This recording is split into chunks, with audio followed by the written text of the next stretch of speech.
Yeah. What's good, y'all? Welcome to another episode of Real Talk, where as always, it's Shitsville. We talk about it. Yo, I'm your host for tonight, Pascal New England representative. And as always, I got my man with me. I'm gonna let him introduce himself. Hey yo, what's good? You know who this is? Your boy King People. They can box in the building. Ring Game Radio all day. Monday Night Boxing. Let's go. Absolutely, man. But yo, who's back from the bodega tonight, I bro? should ban all fucking Zuffa members from the bodega Yo, because facts. they piss me the fuck off. Fuck these Zuffa niggas.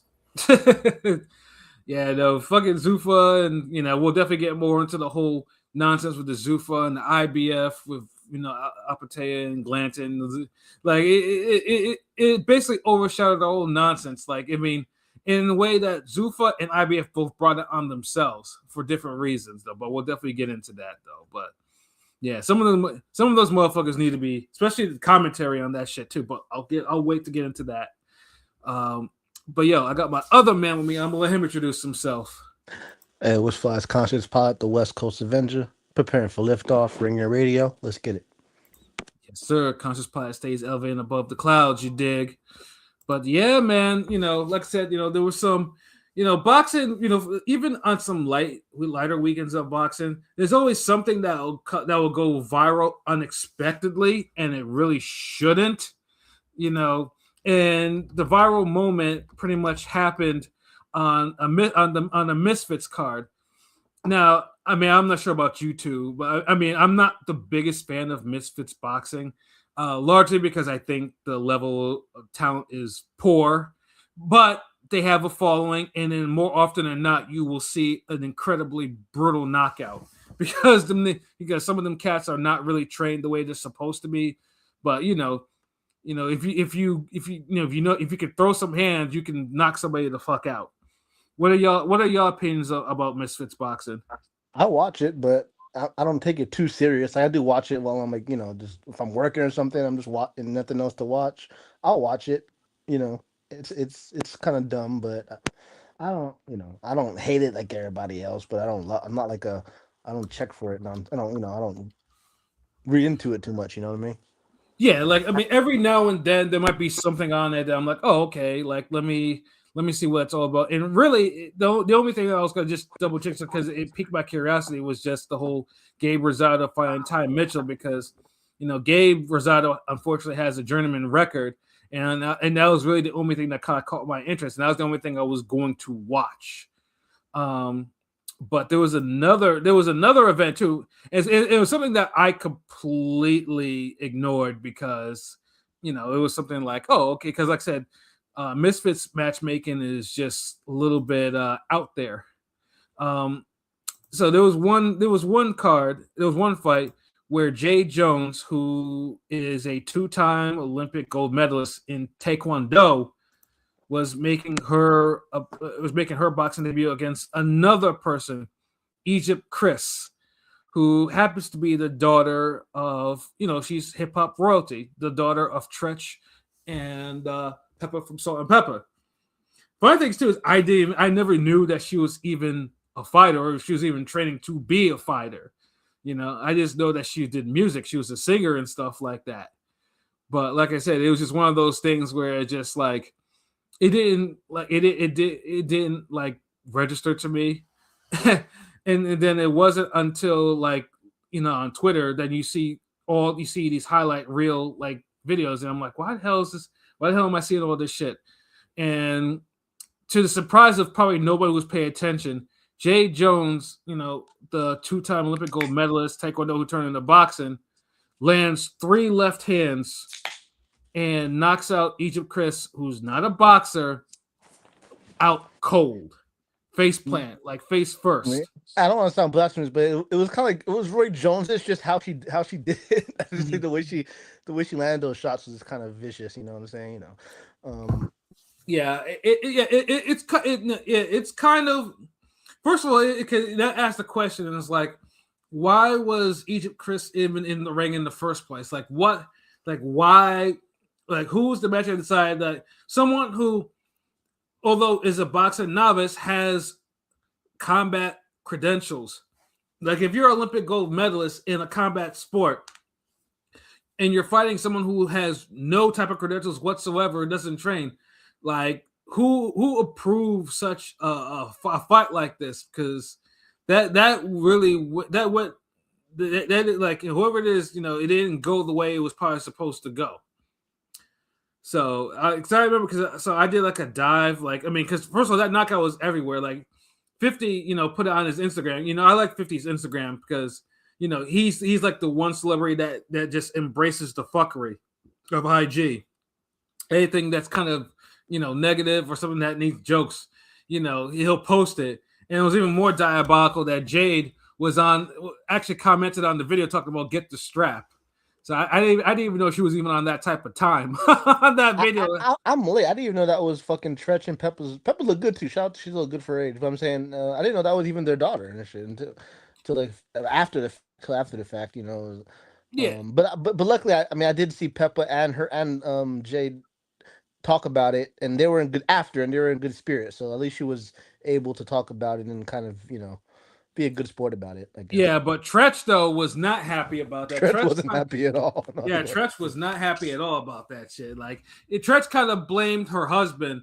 From what I understand, someone when someone like brought that video to my attention, she mentioned that Egypt was on like Love and Hip Hop or whatever. So she kind of filled me in on like the reality fuckery, you know, that she's married to like a wuss or some shit like that.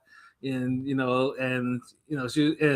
Tretch was pretty much blaming him for the reason why his daughter got knocked the fuck out like she did. So it was just like I didn't even know the rabbit hole went that fucking deep with this. But yeah, I saw a fucked up edit. That's what I mean. I saw a fucked up edit of Tretch talking about it with the husband, and then it kind of blended in with her getting knocked out. I was like, these motherfuckers are cold out here with the edit. Yeah, I'm sure too. But it's just like now. Fun things too is like I know LB because we mentioned it in the chat too. Is like who's training some of these fighters? Like if you're over there training, I saw some of her videos. I went to Egypt's page. I saw some of her videos, and all she was doing was like calisthenics, which is cool. Like I mean, I like boxing calisthenics is great, but it didn't seem like she was doing any type of like actual boxing training, and it showed because she literally got hit with the same punch 3 times, and the third one knocked her the fuck out. Like it was bad. Like Shorty was laying on the canvas face first with a cartoonish pool of blood on the canvas. She was bleeding too? Yeah, she bled. Yeah, she was bleeding. I didn't know she bled. Oh, that's crazy. I didn't even like Jade busted her nose, and then when she knocked her out, like Shorty, like there was puddle of blood on the canvas. Like, damn, I know it was vicious. It was a vicious like highlight reel. I don't want to make it say it's KO of the year just because I can't count a Misfits KO as KO of the year, but it is one of the more viral KOs we're gonna get. Probably. Yeah, but like I mean, for women's, like I haven't seen such a KO like that since like Estrada knocked out all girl in 8 seconds. I mean that's the level. The teacher, the teacher lady, right? The teacher lady, the one that supposedly had a 5-0 5 KO record, but you know, but clearly that was either a fluffed up record or what, because she didn't know how to. She didn't come out to fight at all. She was shook. And Egypt was trying to fight, but she just couldn't avoid a left hand. Yeah, so yeah, Misfits and that's the type of shit that I hate seeing. I hate seeing a clear mismatch like that. Misfits needs to be very fucking careful because, like I said, the talent level isn't there though. But some of these cats can't really control their punches like that, and some of these cats have no defense. And you're gonna see these motherfuckers get knocked the fuck. You know, I don't like to see shit like that, especially if they're not on the same level. Like in no world, even if they're both debating for the first time, would I ever put someone who's a fucking Olympic gold medalist in a combat sport versus a fucking singer like that with no combat credentials like that. So the matchmaker should have been like, yeah, this ain't right. This is not right at all. How's her music, by the way? Can she sing? I'm just wondering. She can sing. Oh, yeah, she can absolutely sing. She has musical talent, So it's just like it was kind of disturbing to see. And like I said, it's a viral knockout. Like I seen it all over IG. I think ESPN posted it, DAZN posted it all over fucking YouTubes and shit like that. and I hate to see a KO like that glorified, but Misfits boxing brings a lot of attention to the zone. Like, those like the people that follow Misfits, they're on it, so that's what they do. So yeah, I didn't like seeing that KO. I especially the circumstances around it, and some of the women fighters, like, y'all could use, if you're in the Misfit circuit, man, you need to contact us. LB or PJ will get y'all defense right, so you're not walking into punches and falling face first to the canvas, But yeah, no, I just had to mention. I had to put in my 2 cents. Yeah, I didn't like seeing that shit, and it was also one of the things about Misfits that I didn't like. And then I know, Pilot, you definitely want some bars for fucking Gabe Rosado. Yeah, Gabe Rosado, because there was a viral moment. I don't know if you remember when him and Bill Haney was going at it. I didn't like how Bill Haney went on the Boxing Voice talking shit about Gabe Rosado, because Gabe Rosado did mention the whole Ryan. It was like right after the Ryan Haney situation, right? So Gabe Rosado was talking about, I'm 101, I'm a legend, all this kind of shit, and because Bill Haney was talking about his resume right off bat. Mm-hmm. And I'm trying to, and I'm not trying to be on the boxer side, say, this guy has boxed in the ring, he's, but you just lost to a fucking 35-year-old 1-0. Like, what the fuck was that? I don't know if you watched that. I don't know if you watched that shit, but that was just... I did, because like I said, that was the only thing I was curious about. And so see, Ty Mitchell, because I looked at his box rec, this is like his pro. He's like 5-2 or something like that. He's like a UK journeyman. He's like 35 years old. Because it's a hybrid, right? Because if I'm not mistaken, it's like a hybrid. Like, so it's like they call it on box rec. It's like Misfit Pro or something. So it's like a It's they put it under like a different. Yeah, it's like it doesn't count against the actual pro record. But but BoxRec kind of keeps its own category. Like, there's amateur, there's pro, box pro, amateurs, and it has yeah. Like Ty Mitchell has a pro record of 5-2 with 3 knockouts, and this was and now doing the other shit outside of it, he's 2-0, and Gabe Rosado lost widely. And then I swear to God, the last fight I watched of him, of Ty Mitchell, the one before this on the Misfits, he got a gift. I'm trying to see who he fought that last one, because I remember it's somewhat a notable name. Oh, Hemphill. So yeah, you've heard of him, Pat, right? Sean Hemphill. Yeah, Hemphill. Yeah. Hemphill beat him, but they gave it to Mitchell, and I'm like, okay, they gave him a split decision. I remember watching that shit, and I was like, he didn't win that fight, so I expect to get, Gabe Rosado's been in there with triple, like he's been there with fucking champions. You know what I'm saying? Yeah, like, I know he's older now, but. Stick to your fucking Golden Boy B team commentary at this point. Yeah, it's crazy too, because it's not like Rosado was on like a 2-fight winning streak. Like he had he beat Devin's older brother Vaughn Alexander. That was his last victory. He beat him like back in like November or some shit like that. So he had a KO. He had a KO against some Can before that too. After that, I'm sorry. Yeah, I think. Yeah, so I'm just like, and Ty Mitchell looked terrible and looked like Rosado couldn't do nothing with him. I'm like. Father Time comes for everybody. It comes for everyone. And Rosado has always manages to kind of evade Father Time, either in his losses, because he hasn't been KO'd in a while. He hasn't been KO'd in about 12 years, give or take, almost 12 years. So which is progress, because but. It's shown that he clearly doesn't belong in the ring anymore. Certainly, I don't think he belongs. He's 40 years old now.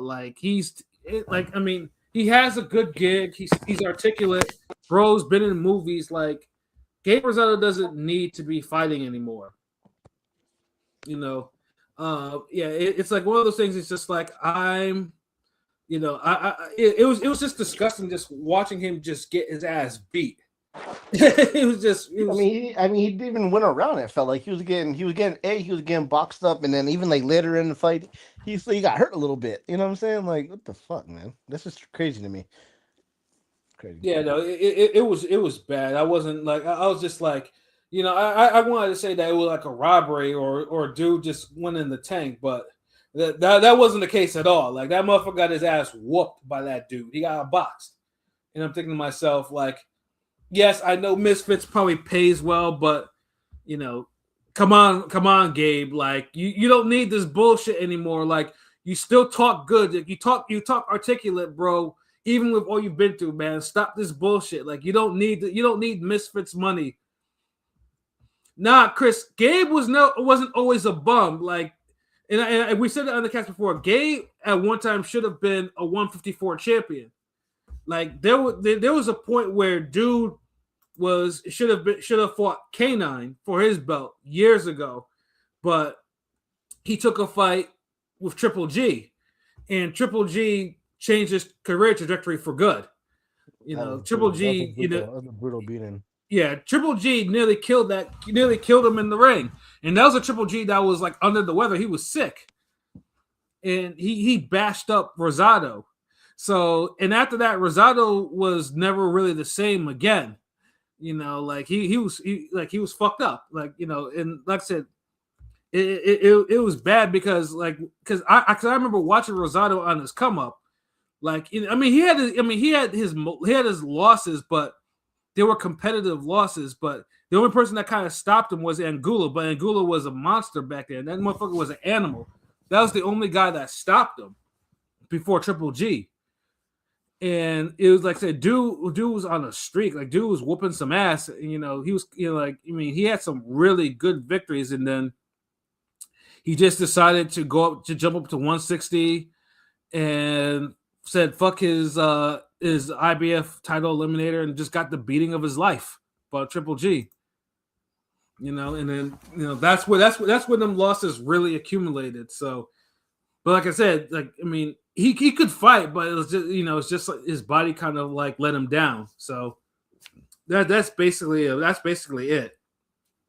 He wasn't always a bum, but you know, it's just, you know, that he's like the perfect example of someone that you shouldn't be, you know, like sometimes if you stray from your destiny, it can have an adverse effect on your career. And he's one of the best examples of that. So, but yeah, I just hope to God I don't ever see him do any of this Misfits or, you know, or just be like a punching bag or an opponent for somebody. Like he doesn't need it anymore. Like he's had enough fights. Like bro just needs to kind of chill. You know, get you know, he's good on the mic. He's good in the booth. Like he should just do that. You know, and just keep it moving, man. But yeah, he's 40 years old. He doesn't belong in the ring anymore. If a Ty Mitchell can outbox you and who's really not that great, then yeah, your time is up. Like, is he actually 40? Is he actually 40 now? Yeah, he's 40. Yeah, he's 40. Yeah, he's 40 years old, man. It's amazing. Like he's a true 40. But yeah, dude was in Creed, and he wasn't like he didn't have like a little scene in Creed. He was like one of the fighters. He was like, wasn't he like one of the main guys that nigga fought in Creed? Yeah, exactly. Yeah, he was. That's crazy. Yeah, that's crazy. Yeah, dude has done a lot because he just turned 40 this year.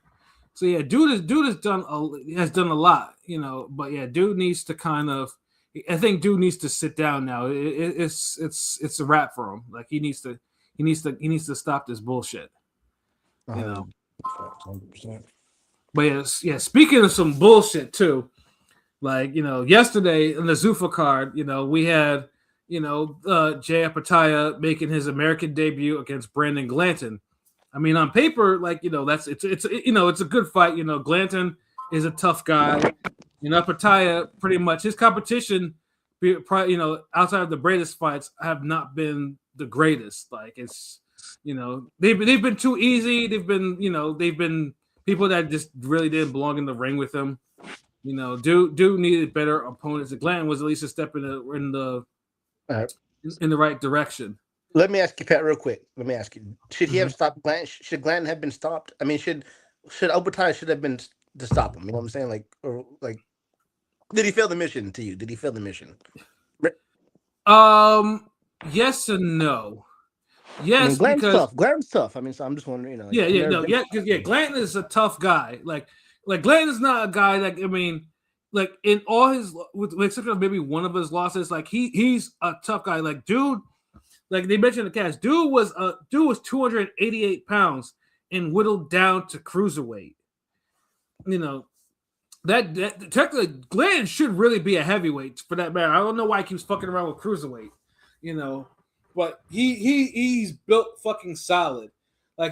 Jay Jai could do whatever. He wasn't gonna go anywhere. Like, I mean, because like I said, he didn't really hurt dude until the final round. You know, and that ref was trash. That ref was was super trash. I don't know that. But when I say, I mean, like the fact that it was a yes because at least he was able to hang in there, because usually when someone has actually been able to drag Jai Opetaia into the later rounds, you know, Opetaia he's faded. Like the Bradis fights, he's faded in both fights. Facts, yeah. He got his jaw broken bad in the first fight. And he didn't do it with Glanton. And Glanton can fight 12 rounds for a guy that, you know, of his build, which is actually incredible, actually. He can Glenn got heart. I mean, he's a little slow. There's obviously some clear flaws, but he's got that dog in him, you know what I'm saying? Like he's not going to stop coming. Pause. Like, you know, like dude is absolutely like, you know, like basically, you know, a champion will have a hard night with him, and then someone who's a contender or a pretender, you know, may get a loss against him. Like he's a tough guy. But when I say where there's a yes, where I think he failed too was, you know, Jai. I mean, because remember he was clinching a lot in that fight, so you know he got a point took for that because he knew what he was doing. Like he wasn't like he was offense like nonstop. Whatever. Dude was clinching that guy because Glanton was a lot stronger than he was. So yeah, like you know, Opetaia was clinching that dude a lot and was kind of like his offense didn't really get going until like the second half of the fight. So yeah, like it was a grueling fight, but I wouldn't say it was a fight that I would say, oh, Opetaia, like yeah, he won himself some new fans. Now if he stopped him or at least dropped him, then sure, yeah, then maybe I'd say he you know he got the plot, but yeah, I don't think he did. I don't think he did enough where the American crowds can be like, oh, okay, this is the guy that we may have heard about if you heard about him, type thing. And I can kind of see now why he's prolonging because for a while I was advocate of saying move to heavyweight, Jai, but I can see what I mean physically in terms of the clinch and everything, and he's a little smaller, you know, smaller built in terms of, you know, his size, relatively speaking, to move to heavyweight. Yeah. And I guess the power, I don't know, Glenn could eventually be stopped now because that beating he took was kind of pretty bad, you know what I'm saying? But I don't know, Jai, you know, because Jai to me is somewhat of a KO artist, but I don't know. I don't know if he was not picking his shots right, not going to the body, but I can see why he's, you know, he might not be successful at heavyweight. Like, you know, because when it comes to cruiserweight, you know, the two best cruiserweights of all time, Usyk and Evander Holyfield, they went up to heavyweight and obviously became legends there. Like yeah. And then and then to a minor degree, you know, Hay went to cruiserweight. Hay won a belt, right? He was able to at least win a heavyweight title. Hay was to win a belt, yeah. And usually it doesn't happen because cruiserweights are just a little too small for heavyweight, you know, generally speaking. Yeah, they're too big for light heavyweight. But like, because not every cruiserweight has ever, you know, has gone successfully into heavyweight. Like there were some good like Mormick and them, like, you know. I mean, Jai's Jai's clearly a top 10 cruiserweight of all time already, right? I'm not jumping out the window saying that. I think he needs more because his competition outside of the Bradis fights is kind of iffy. Okay. Do you rate Bradis higher than him all time, or do you rate him over Bradis? I'm just wondering. Do you rate him over Bradis? I mean, he's beaten Bradis twice, so I can't. But Bradis has actually done more at cruiserweight than he has. I think that's the thing with Opetaia, because this is why the Zuffa signing was just not a good idea. Like, I don't know who's advising him. Yeah, and yes, I know that, you know, Matchroom didn't work out and, you know, and stuff like that though. But you tell me you couldn't go to Golden Boy, you know, where at least, you know, Zerto. Yeah, where at least there's a Zerto there, or at least Oscar could actually attract the type of cruiserweight competition that he needs. I mean, even Zafar, I think Zafar's on there too. You know, Zafar's been on Golden Boy, right? So yeah. So yeah, like there are cruiserweights, but the fact that he signed for Zuffa had no cruiserweights because Zuffa was on that bullshit where they were just, you know, because Zuffa thought, I mean, Dana in his infinite wisdom was like, oh, boxing has too many belts in too many divisions, so we're just going to narrow it down to just the original 8 divisions of boxing, And and of course, cruiserweight is not the original. It's not. Yeah, exactly. It's not. But yeah. Yeah, cruiserweight until Bridgeweight was the youngest division in boxing. Like, you know, that shit came into existence in 1980. You know what I'm saying? Yeah. So it's like, and so this is where Zuffa is just like, they're already reneged against their rules, and they have this Zuffa cruiserweight title. I'm like, do you have any cruiserweights? Like, you're not supposed to, like. And I want to add to that, the contradictory of Zuffa with the belt shit. They signed Conor Benn to fight in the original 8-weight classes. Where's he fighting? At a catchweight at 150. I'm just saying. Exactly. Yeah, so it's like, what the fuck? Like, yeah, like basically they're making it up as like they're giving Conor Benn $15 million to go fight a catchweight fight. Like, what are we doing here, people? Like, like seriously, like you signed him for one fight, and it's just like it's a catchweight fight. Like, it's not a full. Like, I mean, if you're gonna, because 150, if we're doing the original divisions, 150 is fucking middleweight. You know, like. You know, have them come. Either have them come over at 147, or have them come in at 160. Like, where's the limit? You know, if you want to be all on the original 8 divisions of boxing, 8 division classes, the traditional 8. Yeah, exactly. Don't fucking half step. Like, you know, just that's what you want to do it. And go ahead. And then the stupid thing, obviously, is because Jay Pataya is the ring and IBF cruiserweight champion. He's also the lineal champion of the division. So, you know, Dana originally was not going to fuck around with the sanctioning bodies with the IBF. So, but then Jai, in order to, you know, obviously decided, I think, there's like, okay, look, we'll allow you to take non-Zuffa fights and then Zuffa fights. But then the first fucking fight, you know, obviously they're making the Zuffa belt. Dana should have never should have at least let Jai at least just do a non-Zuffa fight at least to get his get his title defense and keep his belt, and then after that, you know, they can keep it moving towards whatever bullshit Zuffa belt before. So they do this, and IBF is like, okay, look, you know, they're like, we'll allow you to defend your IBF belt. Zuffa, and then IBF's like, okay, yeah, we'll allow you as long as the belt is prominent in the build up and everything, which it was, because, you know, Jai had that belt everywhere, you know, and then Zuffa paid $80,000 to the IBF for the sanctioning fee and everything like that. Yeah. And then all of a sudden, you know, you hear stuff like, you know, and they had the IBF guy, they had one of the IBF guys, the commissioner or whatever, you know, that oversees everything, that signs off for these IBF sanctioned fights, was like, you know what, you know, they're displaying the Zuffa belt way too much over the IBF, making the IBF look like a useless prop. So they pulled sanction. They pulled the sanction from that fight.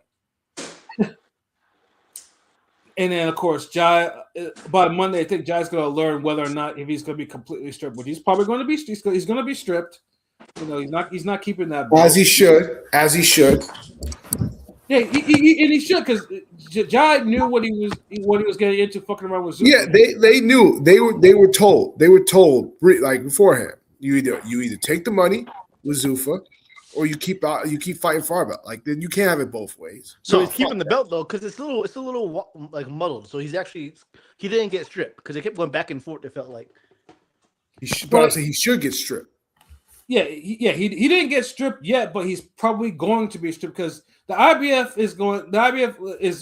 has been clear about it, because they have something in their rules talking about, you know, basically the Zuffa belt has to be treated like a prop. You know, it has to be like in order for it to kind of like, in order for them to sanction fights, which they thought that was going to be, but, you know, Dana was all gung ho about the first Zuffa quote unquote world cruiserweight champion or whatever. So the IBF didn't like that. So the IBF used its rules to get out of that fight, get out of sanctioning that fight. And P's right, yeah. I mean, it's a fucked up scenario, especially if Glenn happened to have won that fight, but they used their rules to get out of it, and there's nothing you can really do. like we said, they knew what they signed up for because Jai, they offered him a bunch of money, and it's like, yeah, and he had to do it.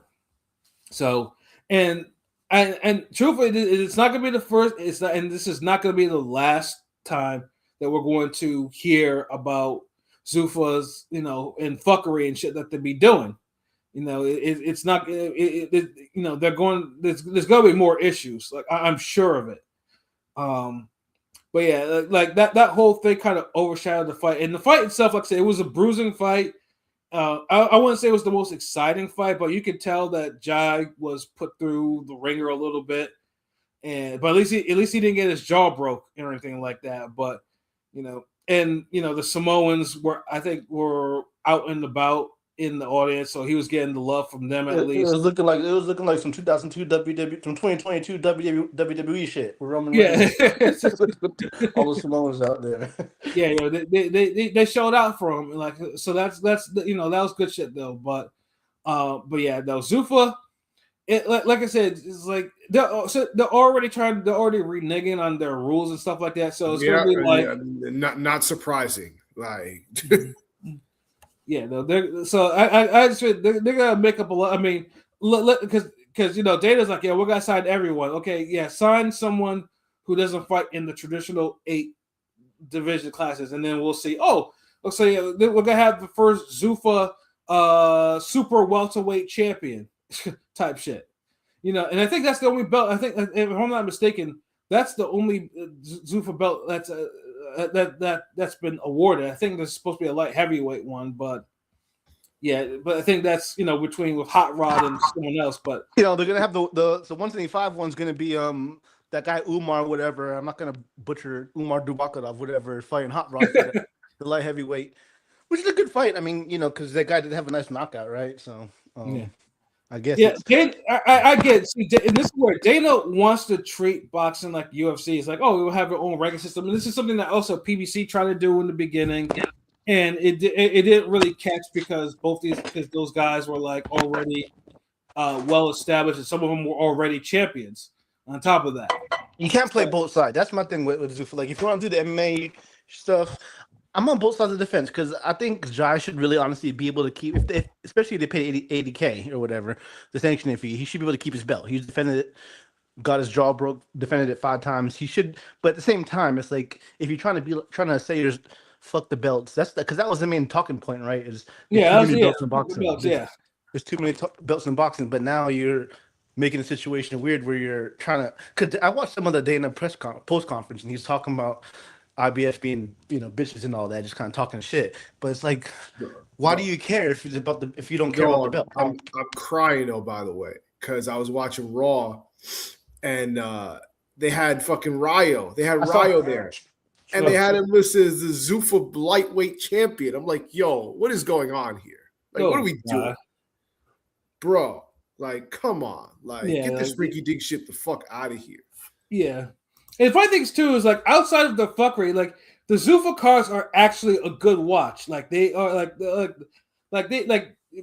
fights that they had prior to the main event, they were actually good fucking fights. And like I said, I mean, basically, but I think I mentioned before, like, they're good fights though, but it's nothing new. But there's nothing like Pro Box. Pro Boxer had been doing this for, like, have been putting on the same type of level of fights. Yeah, it's like Pro Box minus the bad bitches that are the ring girls and better and worse commentary, because I'll take Pro Box commentary all day over fucking Max Schillerman and what's the other guy from ESPN? What's his name? Tessitore? Yeah, is it Tessitore? Oh yeah, Kriegel. Tessitore. Well, Kriegel, no, it's Tessitore. Kriegel. I know both. And I know Andre Ward. I know Andre Ward because Andre Ward was Kriegel. I don't know why y'all. Okay. Yeah, I don't know why y'all keep mixing them up. I don't know why y'all mixed them up. It's Kriegel.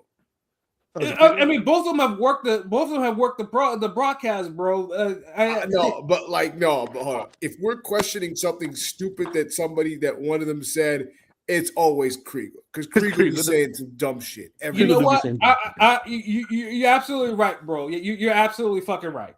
You're absolutely right. Kriegel, he loves his drama porn. He likes to talk about all the family issues people are having all the time. Yeah, that motherfucker's fucking weird. Like, talk about some boxing. Why the fuck you have to bring up these motherfuckers' family issues? Like, if they don't bring them up, why the fuck do you need to bring them up? That motherfucker is But fucking weird about that shit. I'll shoot some. I'll say Andre Ward did it. Andre Ward actually did a pretty decent job of commentary yesterday. You know, I know he's not fully with the shilling shit, but he kind of has to just because get the check. He just be so like it just be aggravating. Like Mark Krieger will go into an interview like, "I heard you have a father, and I heard your father is dead." I'm like, "Oh my god!" Like, for your brother's in jail for life because he cut did this this shit out. and now you're fighting for your brother. Just ask regular fucking boxing questions. Don't be he's like your brother's in jail now for killing somebody, and you're fighting for your brother, right? Yo, exactly. Yo, yeah, that motherfucker just has no tact. Like, I mean, one day someone's gonna smack him for that shit. Like, you know, like, who the fuck is you, like, white man, talking about my business? Like, the fuck is wrong with y'all? Hey, yeah, that motherfucker. But I mean, in terms of the in-ring quality fights, it is pro box because I mean the welterweight co-main events basically that's a pro box main event. Welterweight card, they always because both those guys been on pro box. You know what I'm saying? It is. So it's like, and that was, I mean, obviously it was kind of one-sided. I expected a little bit more, but it was still a scrap. You know what I'm saying? Yeah, it was. Like I said, like they put like at least for them, they put on good TV-friendly scraps, and I can appreciate that. But I'm not saying that. But what they're doing is nothing like mind blowing, whatever. So that Pro Box does the same thing. The only difference is, like I said, they have a TV deal, and Pro Box does strictly for YouTube, which is fine. But I mean, YouTube obviously has the better caliber fights because they've built up their reputation as that, and they do get better fights though. But Zuffa at least has that though. But it's just the Zuffa politics that bring it down, like with these belts. Because like if you guys sign every Tom, Dick, and Harry, especially when one of them has a fucking belt champion, like you can't just be like you have to allow them some leeway to defend their titles. Like they can do the Zuffa shit. But if they gotta defend their titles, let them fucking defend their titles so they don't lose them. So flexible bodies are not stripping them. Like just yeah, because I mean I feel for Apataya because you can tell he clearly wants to be undisputed. Yeah, he does. Yeah, he does. And I think especially in his case, because a lot of these guys like say like a guy like El Rayo or the 175 winner or Jai, like they're gonna be on a ring card, and the event, like they're not only gonna be fighting on Zuffa, they're gonna because Turkey shit, they're gonna be exactly. They're gonna those guys with that kind of profile or with belts or whatever, they're gonna eventually be to get filled on the card. They're gonna be on a big ring card, so you kind of need Jai to have his belt. You know what I'm saying? Like if you want to make the fights, I'm just so that it's kind of like I don't know. I see what they're trying to do. They're trying to play the game however they want to play it, but. There's going to be a lot of bullshit, like you said, Pat. There's going to be a lot of bullshit that we're going to see, in the coming months or years, whatever, with this shit. Yeah, no, exactly, too, because it's just like, shout out to Marquise, Zuffa card was, look, the card wasn't a weak sauce, but the belt shit was weak. So, like Zuffa just needs to kind of, whatever their bylaws are, whatever, they just make sure they need to get their ducks in a row. Because if you have champions that sign them and they're not being able to defend their titles and it's costing them money, because basically on the Zuffa card, it's either the Zuffa belts or it's the ring belt, and it's like, come on, like, you have to allow the champions some leeway. You can sign them, but you have to allow them some leeway to defend their titles how they see fit until they lose them, but yeah, that's why we've always said, like, how Dana runs UFC, it doesn't necessarily work in boxing, but boxers, but then Dana at least got the backing of Turkey to kind of lure fighters that are not getting enough TV time or anything like that. Because fighters, because their roster is still growing. Like they're still getting fighters signing to them. Like I said, and they have spots for them. So I mean, it is what it is, though. But this is good. It's not going to be the first or the last. Marquise. Yeah, Shannara Bunch. Hey, I watched that fight too. Yeah, like Bunch. I don't know what happened to that dude, but yeah, that dude is just like. I saw someone say he needs to fill out a bunch of job applications. Yeah, exactly. I think boxing is no longer for him. Like Shannara needs to kind of do something else now, because damn, okay, like what the fuck, like what's going on with that dude? but that was that. I didn't like watching that fight because it's like, but Shinnara did just never evolve to where he was supposed to be. But that Zuffa card, the fights were decent, the politics were not decent, and the main event it kind of brought down like the whole main event or whatever because it had too much nonsense. But for next weekend, we have a Golden Boy card, and the main event should be a decent scrap. I'm hoping because at least this time around, we're one fighter who's notorious for leaving his fist in the holster. They have one fighter who's not, who is more than happy to trade hands. Doesn't matter if he it doesn't even matter if he's not even the heaviest puncher in the ring. He's still gonna throw them hands. So we got Kenneth Sims Jr. and we got Arnold Barboza. Pilot, what do you think about that fight? I know we like to use it's a crossroads fight. I won't say it's necessarily a crossroads fight, but 140 is such a deep division, right? This fight's still gonna be at 140, I assume. No, 147. It's 147. Wow. Okay. Yeah. Because I know Barboza said that next fight's gonna be at welterweight. Okay. It makes it a little interesting then. Either way, these guys are both in a position where they've been kind of chomping at the bit, pause for a title shot. I know, Barboza did fight Tio. He didn't really have a good showing. Sims been on the cusp for a while. Did Sims beat Batur Akhmadov? He beat him, right? Yeah, he beat Akhmadov. That was Fight of the Year candidate. Oh, yeah, that was a great fight. But he lost to Duarte. He lost to Duarte. He lost to Duarte, though. At home in Chicago. I know, yeah. And I give him props, too, because he fought two of the more difficult fighters that most people don't want to fight. Nah, Sims. You can't ever discredit Sims. Like he don't duck. I mean, not that. Unfortunately, you don't have the luxury of like doing some bitch ass shit like Hitchens, but he fights whoever he needs to fight. You know what I'm saying? Yeah. Yeah. And the thing is, that's his issue. Sometimes he likes to fucking fight. He doesn't. He's not a sweet scientist like that. Like he wants to get busy. You know what I'm saying? And sometimes that's bad for him, right? He gets rocked here and there. It makes it fun fight. Makes the fight fun. So he's a fun fighter, and he's a guy. I mean, honestly, I'll sit there. I'll watch Kenneth Sim fights all day. Like, dude is quality. He's a good TV fighter. Yeah, I hope he don't get robbed. I'm picking him by decision. I hope he doesn't get robbed. Because Golden Boy gold isn't black. You know what I mean? Gold. But I think he's got a little bit more. I think he's got a little bit more to prove. I know. Interesting. This fight's at welterweight though. The winner probably will fight Roker or some shit or Curio. I wouldn't be surprised. But yeah, I think I'm a rock with Sims in a close decision, like 116, 112, 7-5 type of ordeal. Because Barboza ain't hitting like that. I don't think he's gonna knock out Sims or anything. And so yeah, I got Sims in a close competitive fight. That's what it is. P, what about you? My bad. Sorry. It feels weird seeing Sims at 147 because I just don't look at him as a 147 guy. I don't either. Like, I think like a year or two ago he fought at 150. Like it was like he hasn't fought in a while. And he fought at 150. I don't see Barboza as a welterweight either though. So that's the funny thing. So, but I got Sims in this fight. I think Sims will win a comfortable decision. Yeah, no. Because what kills me about Barboza is Barboza has a decent punch. He can actually punch. He's a decent boxer and he can actually punch. But for whatever fucking reason, dude just has a problem letting his hands go. Like, it's such a rarity. Like, you have to kind of put him under a certain amount of pressure in order for him to actually basically you have to be a Saucedo type of fighter to actually make him throw his hands. Or you have to be kind of shot, like when he one punch KO Mike Alvarado all those years ago.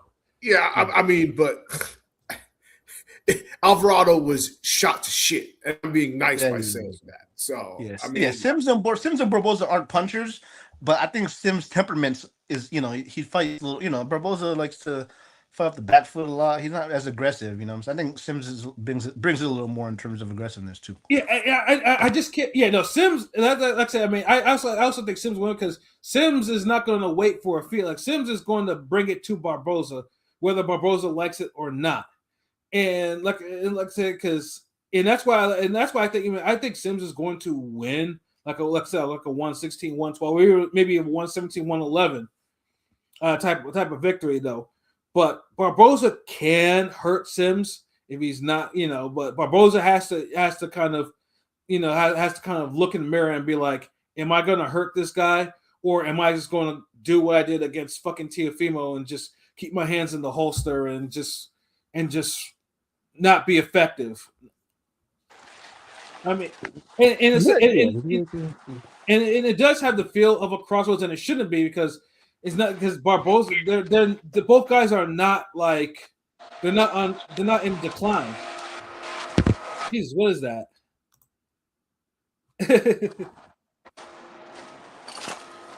Brother, is that you?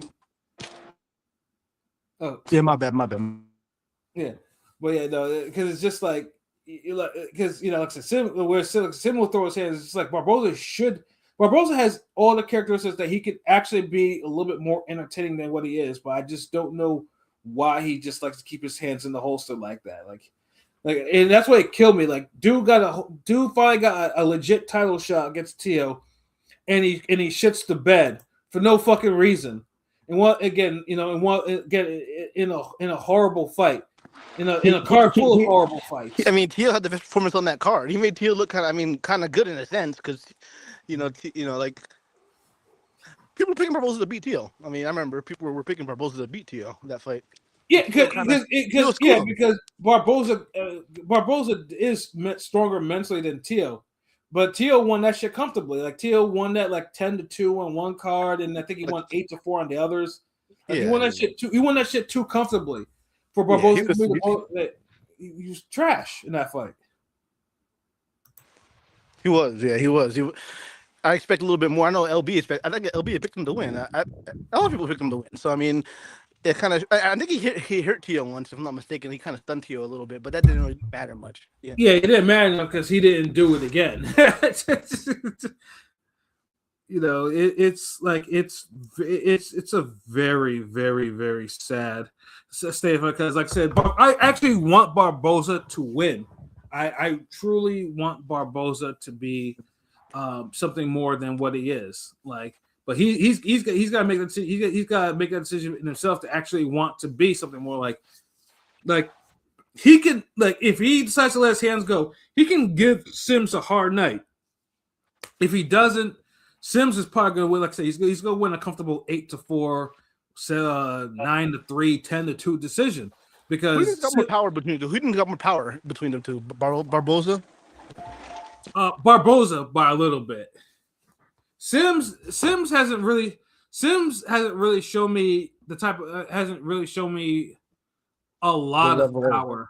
Yeah, I can remember when he fought that guy at 150 something. It was a short notice. It was he'd bring up the guy from like 130. You know what I'm saying? So it was like, and he couldn't hurt it. He had to get like one of those pity stoppages. You know what I'm saying? One of those. I think that might have went to the cars actually. I don't know, but either way, yeah, you should be stopping tiny guys like that. I don't know. Yeah, like dude. Like I said, I like how he fights. But like, even in the stoppages that I've seen him, like, he's not necessarily like, he hasn't really impressed me. Whereas Barboza at least has had moments where when he lets his hands go, he hurts people. He can really hurt people, but his temperament just doesn't allow him to actually be great. You know what I mean? So it's like I root for him, but at the same time, it's just like, he's gonna have to want it, because I hope it's not a stinker. I hope it's a good competitive fight and the right man wins. Yeah, like I said, at least what Kenneth said, I have confidence it's not gonna be a stinker, because Barboza can't be run. If Sims is fighting, Barboza's gonna have to stand his ground, because it won't look good if he starts running from Sims, who is a slightly lesser puncher. But then if I look at the odds right now, I think only the money line is available. Let me take a quick look. So Barboza is the underdog at plus 140. Sims is a minus 175. The props aren't out though, but this is one of the fights. Like, if this fight ends in a fucking knockout, I'll be completely surprised. if this fight ends in a fucking knockout. Oh man, though. Yeah, this fight has decision written all over it. Yeah, no, but like I said, somebody either one person's gonna fight or both guys are gonna fight. But if both guys aren't gonna fight, then the crossroads is I don't want to see them on my TV anymore. You know, Sims so far has not given me that impression, but you know, fucking Barboza has. So yeah, I expect them to get busy and throw some hands. You know, and then you know they've also announced too. I mean. Then we have Alexa Rocha and we have JoJo Diaz too, and that's also at welterweight. And it makes me kind of sad because JoJo Diaz was once Oscar's golden boy, like you know back in the day because you know on the HBO days, you know, he's a whole Olympian. Dude started at 122, and now you look at him now. He's slowly getting into a journeyman record. He's a whole former world champion too. Was he on the Spence? He was on the Olympic team with Spence, right? Like that 08 team, right? Or from the mistake. Yeah, he was. Yeah, he was. I mean, I remember JoJo. I remember him was supposed to have his comeback fight on Pro Box, and he was talking on commentary how he was going through rehab, and the Pro Box owner, whatever, Gary Jones was paying for it, and you could tell he was in rough shape. You know what I'm saying? But after that, I remember he came back and fought Regis, and I think most people came out that fight thinking, "Oh, Regis is washed," because JoJo was giving it to him. Pause. And when we thought Regis was going to be able to KO a guy that's a skinny, fat 130, you know what I'm saying? So, but I mean, it does make. I mean, I'm sure Roka's going to probably beat him. Roka's, you know, and Roka's a little more formidable at this point than Regis is. I don't know. And for instance, this is definitely a crossroads fight. I mean, JoJo should probably lose. But then, like I said, you know, when you come off that performance he had against Prograis, it's like, oh, okay, he's rocking Prograis now. So let's see what he can do. Because Roca is still. I mean, Roca is still trying to shake off that Santin knockout because that was a brutal ass fight. Like he got his ass whooped in that fight. Yeah, and then him and Curio, I thought Curio was gonna be able to zap that boy out of there, and he couldn't. Yeah, exactly. Yeah, Curio. I mean, he got a draw. So yeah, Roca needs to kind of like basically, and now JoJo Diaz, like he's a tough guy. Like JoJo, I don't think has ever been down yet, but he's been stopped by Duarte. Now my question is Roca gonna make weight? Because he already blew weight, the hospital bullshit with that Curio fight. Remember that fight was supposed to happen, and Curio ended up fighting some white American. I think went distance with him. He dropped him, but I think it went the full 8 or 10. But remember that was a month or two ago. Roca and Curio 2 were supposed to happen. I mean, he better make weight. This is JoJo Diaz because.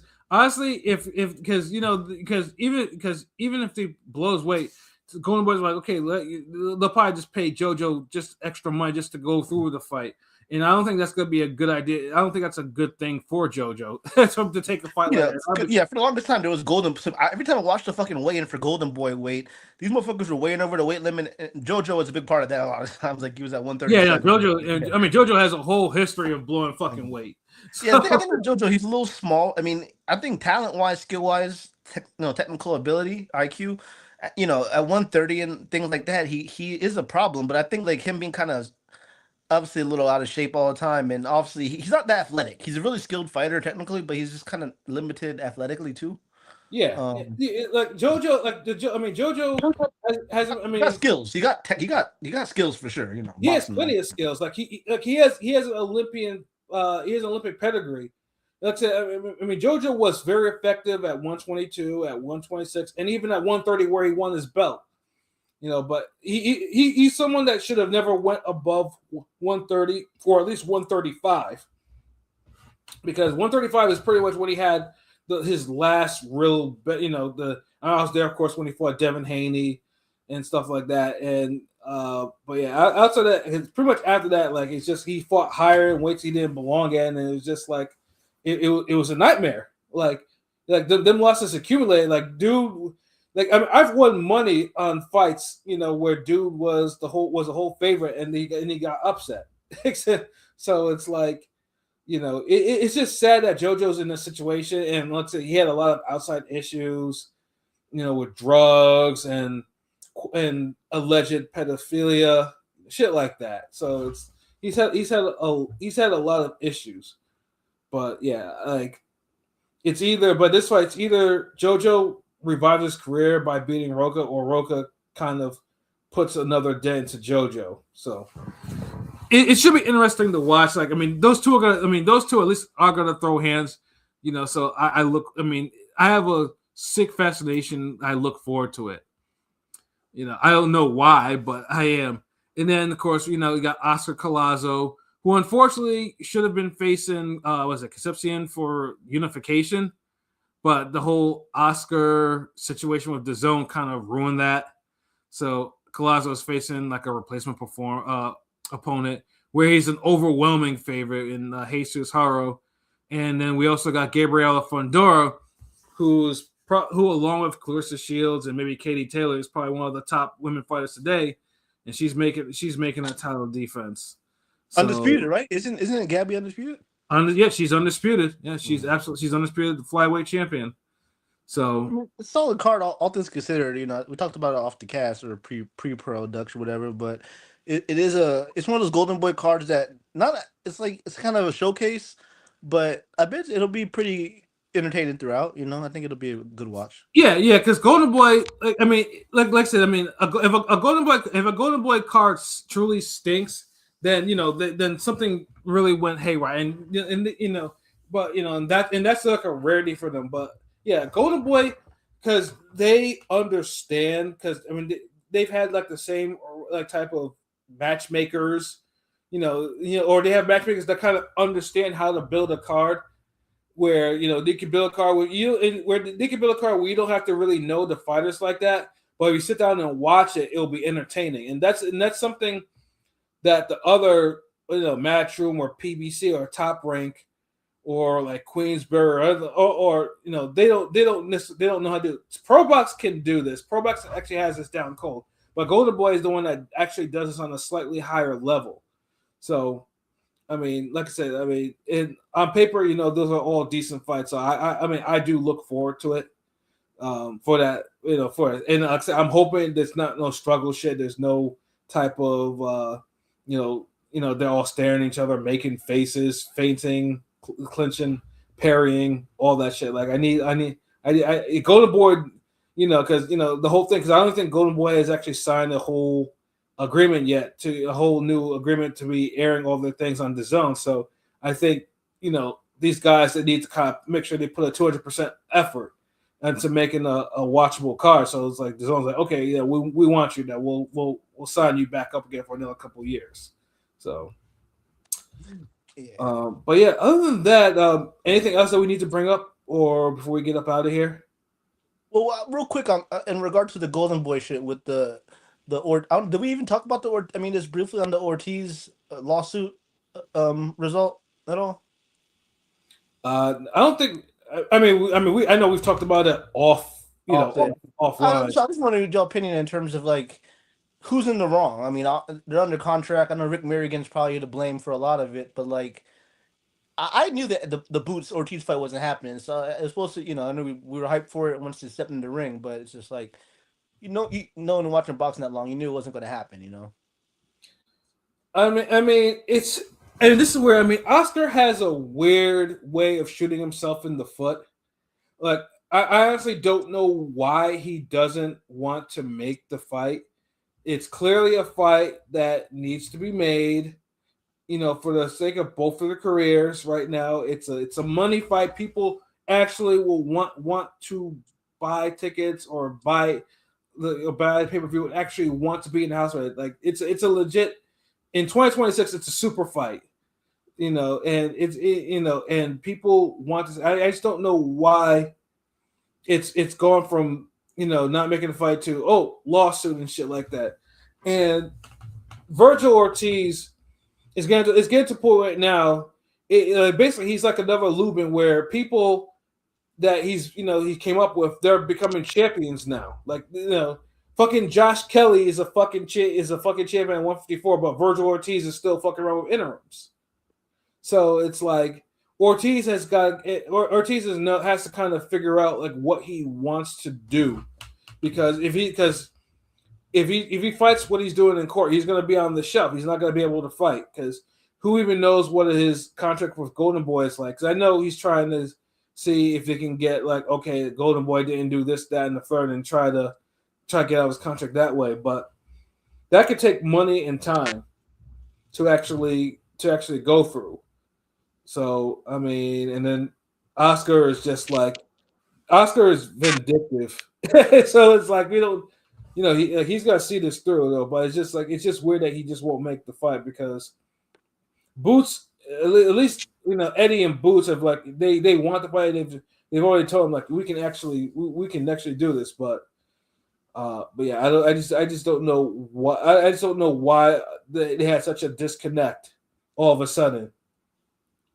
But Virgil Ortiz cannot have a disconnect at this point. Like he has to keep moving because I mean Ryan. I mean same promoter. Brian Garcia became unfortunately a legitimate champ before you did, and you've been in 3 divisions, just like Ryan.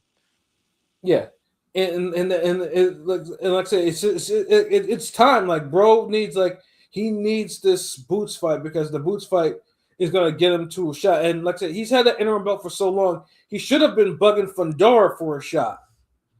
So it's like, I just don't know.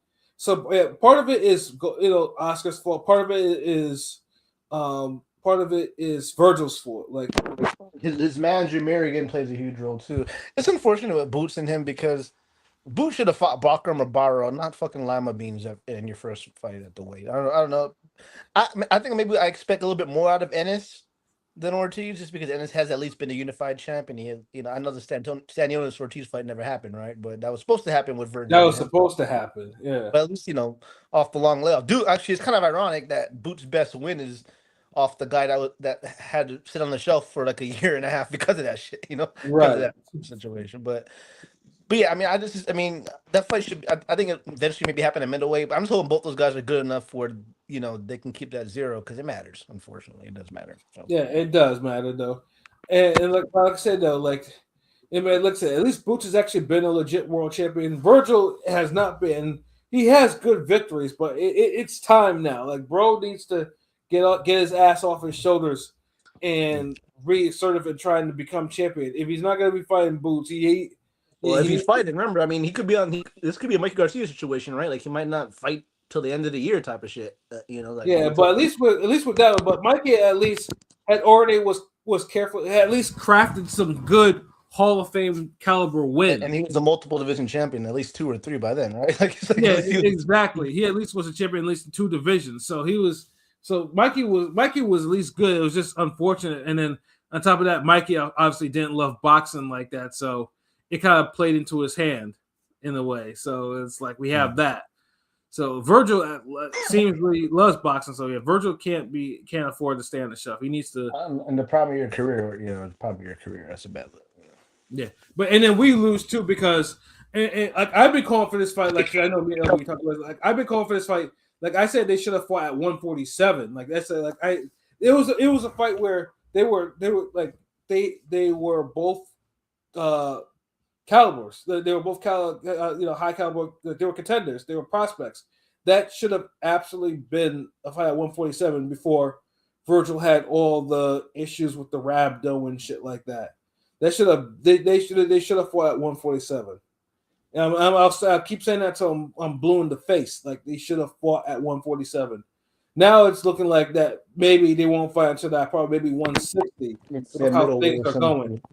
In middleweight, yeah. And I saw somebody say if Boots and Ortiz retired now, nobody would really care. And I mean, I'm sure as hardcore as like it sucks, because we expect them to be, great fight, pound for pound, future guys, But it's like at this point, that their profile should be much bigger, and it's just like, Boots gonna fight Rashidi Ellis next, or like Madrimov? I was like, come on, man. No, Madrimov, I don't. That's still. Although Madrimov did not look all that great. Would you rather watch Madrimov or him fight Ellis? Because I feel like that's gonna be because I guess Hearn said a fight announcement is coming up. It's not gonna be a fucking champion or anything. You know what I mean? Right. So it's like, yeah. I mean, I have no problem with if he fought Madrimov, but Rashidi Ellis though. Yeah, I'm not excited. I'm not overly excited about that fight. Whereas Madrimov at least has a level of difficulty, that Rashidi does not have. So I can rock with that fight because no one has beaten Madrimov easy. Easily. And then you're in Boots already, and not to use a triangle theory, but Boots already stopped the guy that beat whether you think it's a robbery or not. He did drop him 2 or 3 times. So and He in did. Villa in Roman Villa. So He sure did. and I know there's a championship fight at 130, right? With Kase and Dickens in that weekend. Yeah, Kachi and Dickens. Yeah, if you want to catch that on Queensberry, that they have that, and of course, there's also a Pro Box card on Friday with Najee Lopez. So it's a good step up for him. He's fighting the guy. Isn't he? He's fighting the guy who fought Khalil Coe. Yeah, he beat him. He beat him. Khalil Coe's first loss. Yeah, So, and he stopped by him. So that's the proper step up for Najee. Najee Lopez. Yeah, So there's decent amount of fights this week. So obviously, you can definitely catch those. But yeah, no, I know this week we'll see. We'll see if we come back on Wednesday with the music show. Well, this depends on maybe what goes on tomorrow. But yeah, other than that, yeah. Do you guys have any final thoughts before we get up out of here? Nah. Greatest rapper of all time died on March 9th. Absolutely. Well, yes, we had Biggie. Yes, Notorious B.I.G. March 9th. It's still surreal. Like it's almost It's gonna be 30 years next year. It's gonna be 30 years next year. Yo, it's a long fucking time. Rest in peace to Christopher Wallace. I'll definitely play some of his music. The only Christopher we acknowledge is Wallace. Yep. Yeah. So I was telling Pilot how I learned about his death. Before I got online, because I still remember like yesterday, because it was I was upstairs. I was in an upstairs living room. I just finished watching an MTV special on the Wu because Forever was either getting ready to come out or whatever. And it was a very informative one. And after I turned it off, I was about ready to go outside and stuff like that. And then my brother was downstairs doing something on the TV or whatever. And he was like, and he called me. He was like, yo, they just said Notorious B.I.G. was killed. And I thought that he was bullshitting. And he's like, no, it's really true. So I remember I rushed down there and I see like the blurb that says Notorious B.I.G. was slain. And I was just like, oh wow. It was on a Sunday. It was on a weekend, right? Yeah. Yeah, it was on the weekend, yeah. Yeah, that's crazy. And the funny thing is, I didn't remember anything on the news. Like I would have thought that MTV, because I remember MTV didn't like. I mean, even during when I was watching the Wu special, I didn't hear of. There was no blurber thing that said Biggie was even shot. It was just Biggie was killed because he was shot the night before and he just happened to die on the 9th. So that's what shit was, because this is before the internet, people. So people got their news in different ways. Back then. No, because I always remember people try to lie. Like I don't want to try to lie, but they'd be like, when people like, I remember when Biggie died. I woke up in the morning and have breakfast. And, my go to school, and my dad told me that Biggie died. What you got for breakfast? Go to school. You went to school on a Sunday because he died on a Sunday. Yeah, exactly. Yeah, some niggas be friend. Like I said, there was no school. Like it was a weekend. It was on the weekend, because because he was at a party, a Soul Train party on Saturday. So yeah, that's why I was just like, it was probably on the internet back then because obviously there was internet, but not everyone had internet in the house like that. I didn't have internet in the house until like later that year. So, not 97, yeah, AOL 98. Yeah, exactly. If you want AOL, I just remember like my uncle isn't drunk now, but he used to be a drunk, like just drunk all the time. And we used to watch MTV music videos. And anytime I'll Be Missing You came on, he'd always tell me that, Puffy killed Biggie, right? Puffy, I was like 8 years old. Puffy killed Biggie all the time. You would say it nonstop. Yeah, no, it was a trip too. And obviously, it was like 6 months after Tupac got killed in Vegas and stuff like that, and it was just like it was surreal, because Biggie, like I said before, like Tupac, Biggie was cut down in his prime, and so Biggie never fell off per se. So and then obviously it made Life After Death go like how many times platinum, like shit was, I mean. That album sold like hotcakes. What album do you prefer? What album do you prefer between those two? Ready to Die or for that? I mean, I prefer Ready to Die. Me too. Nothing's wrong with life after death. Life after death for me. I'm always going to say life after death. Life after death, like the songs, and this, and I get it. Not everyone. I mean, double albums are never going to be perfect. Like no rapper has a perfect double album. Like it's impossible. It's just impossible, bro. Yeah, you can't. Yeah, it's not because it's a lot of music, and there's always going to be that one or two songs you don't really mess with. Like it's gonna be quote unquote filler because there's certain songs like I hated Play a Hater, but some people like Play a Hater. You know what I'm saying? There's certain songs on the album, people like, some won't. Yeah, no, I hated Another. Me too. I wasn't a fan of that. I was a fan of that. Yeah, that was one. That honestly, Biggie should have just let Lil' Kim have that for her album or whatever. That was just such a terrible fucking song, And like there was some real filler in there. Like I told people I hated going back to Cali, and people be looking at me crazy when I say that. I just couldn't. Going back to Cali was like generic. Like it was one of the few songs I always said that Biggie was was generic on there. Like I couldn't stand. Like first of all, like the more bounce in the ounce sample was kind of, and this was Mo B doing it. The beat he didn't freak it enough, and Biggie's talking about I live out there, so don't go there. Like nah, bro, that shit wasn't it. Like, oh man, I love how you always stop it right there. Don't say the rest of it. But I will say, like sex in the West, y'all niggas is a mess. Thinking I won't stop. Giving LA props. All I got is beef with those that violate me. I shall annihilate thee. Nah, nigga, it wasn't that hot to me, bro. To this day, nigga. I will say, Life After Death. The last 3 songs. Well, no, I mean, you're nobody. Somebody kills you. Yeah, that's a crazy ass song, man. I ain't gonna lie. That's easy. That's a crazy song too. Like, and then, I mean, I wasn't a fan of My Downfall because DMC was just one of them. Was one of those random. You didn't like that? You like more Gordon Freeman, nigga? What? Well, I love that song. I didn't like DMC's part on there. I skipped DMC's. But honestly, I always love I love those verses. But I love it more on that beat for the posthumous beat on the Biggie duets. Get your grind on, like they take they take his lyrics from My Downfall, but the beat is like it fits even better. On a harder beat, yeah. No, because I think my Downfall, Long Kiss Goodnight, You're Nobody is to me a strong ass way to close an album out. But Long Kiss Goodnight. I mean, RZA was in his bag on Long Kiss Goodnight. Like that's a classic fucking. But I do prefer Ready to Die. Probably honestly, personally, my favorite album of all time. Ready to Die. So I can't. But like I said, the second CD, like I said, it just has a lot of the filler, like Another, and then Nasty Boy, which I fucking hated too. Yeah, I didn't like Nasty Boy. Play a Hater was I thought that was hilarious. So I fucked with it. It like I said, it just had some of the songs that I didn't like. Where at least the first CD of Life After Death, like that shit is like almost flawless. Like I mean, like that. I mean, that had like those. Like if it was just the first song, that shit would have just been fire. That was straight fire. Thanks. Yeah.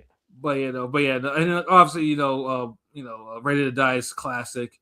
But with Biggie's, honestly, with Biggie, those are the real albums because after that you get like, you get Born Again, and then you get the Biggie duet stuff. Like I didn't. I mean, I only listened to Biggie duets once, and that was good. What was one with Young G's? Was it No Way Out with the Young G's? Yeah, that was No Way Out. I mean, there was some of the earlier posthumous shit was cool with Biggie. Some of it, like I was young, so real niggas on MySpace went crazy. Even though I'd say because Big wasn't. I was no one's like Pac, but he didn't leave a lot of posthumous like joints out there. Like Born Again was is probably like the last bit of stuff, and allegedly Puff does have more, but they're like like a shit with like songs with like Black Rob and a Tupac this and shit like that. But he's not there's something about him that I think Puff won't release them. But I hated Born Again because it was the first album where that Puff took verses from Biggie's guest appearances or even albums and just trying to and cobble it with joints that were like older, like the shit with Sadat X, and just trying to, and then having guests like Cash Money and Ice Cube on it. I couldn't fuck with it. it wasn't really good. And the Biggie duet shit, like, cause that fucking the Nasty Boy shit or whatever with Nasty Nelly, Girl. I couldn't stand it. Spit your shit, spit your shit. Yeah, no, I think Puff at that point was just trying to get as much as he can off Big's name and stuff like that. But yeah, like fuck P Diddy. Sorry, I seem to say that. Fuck P Diddy. But yeah, like the last bit of Biggie stuff was on No Way Out, so we had like Young G's perspective and shit like that. Was there Victory on that shit too? Yeah, Victory's on that. Yeah, so yeah, no, Big, but then also Big though. He did do a lot. Like, I mean, he wrote Little Kim's album. He wrote the Junior Mafia album. Like, dude, he basically put on Cameron because Mace introducing the Cameron. So he kind of like Biggie was gonna be in that. Jay-Z is probably my favorite rapper, but Biggie was going to be in that mode in terms of being a businessman, and I feel like that probably played to his downfall. No pun intended. Like he wanted to get out of under P Diddy's thing and want to do his own thing. I could tell Biggie was trying to be involved. That's why I said, because I said before in a previous podcast that Big was a quick study. Like, Big saw what Puff did, and like I said, Biggie was an incredibly intelligent person. Like, he was sharp. So he was like, you know what?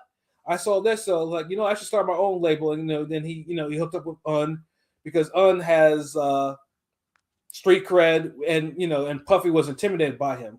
So like, so Big could do what he did with Bad Boy, but then he has his own joints with his own label as he was the head writer.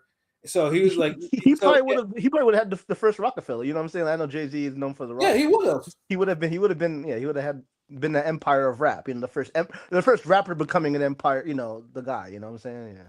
Yeah, like, I mean, dude, like I said, because dude, I mean, obviously Big's pen was immaculate. Like, like he wrote hardcore. He wrote the Junior Mafia album. So ahead of his time, bro. Big was so ahead of his time. I think he wrote some of the songs for Little Caesar's debut. And then obviously he wrote Puff's No Way Out and shit like that. Between him and Jadakiss, wrote No Way Out. Like, he was like, dude was actually doing it, and like he could, like, he had so much to actually do. Like I mean, that was his plan, because he was gonna retire from rap. He was just gonna write these cats albums, like Little Kim, the more Junior Mafia albums, more Little C's albums. That was like, and we would have bought them. Like, them shits would have been classic. We would have bought the hell out of them shits. So it's just a shame that like nonsense, East Coast, West Coast nonsense, did them in. And of course, if you watch the Puffy documentary on Netflix, there was no reason for Big to even be in California, but that's a whole nother conversation, though. But yeah, no, it gone too soon, and just the fact that it's almost next year will be 30 years makes me feel even fucking old. just because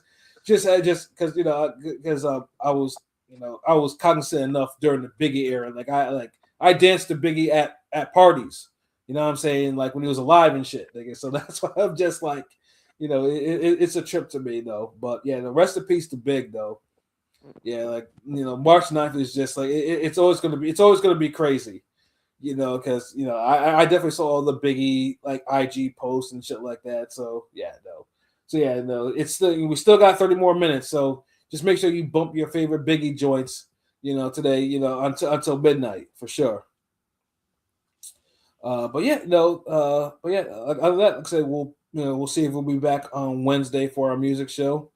So yeah, for myself, Pat Scorpio, New England representative. For King People Dagan P, and for Conscious Pilot, this has been another wonderful episode of Real Talk, where, as always, if shit's real, we talk about it. So until next time, peace. Looks like shit.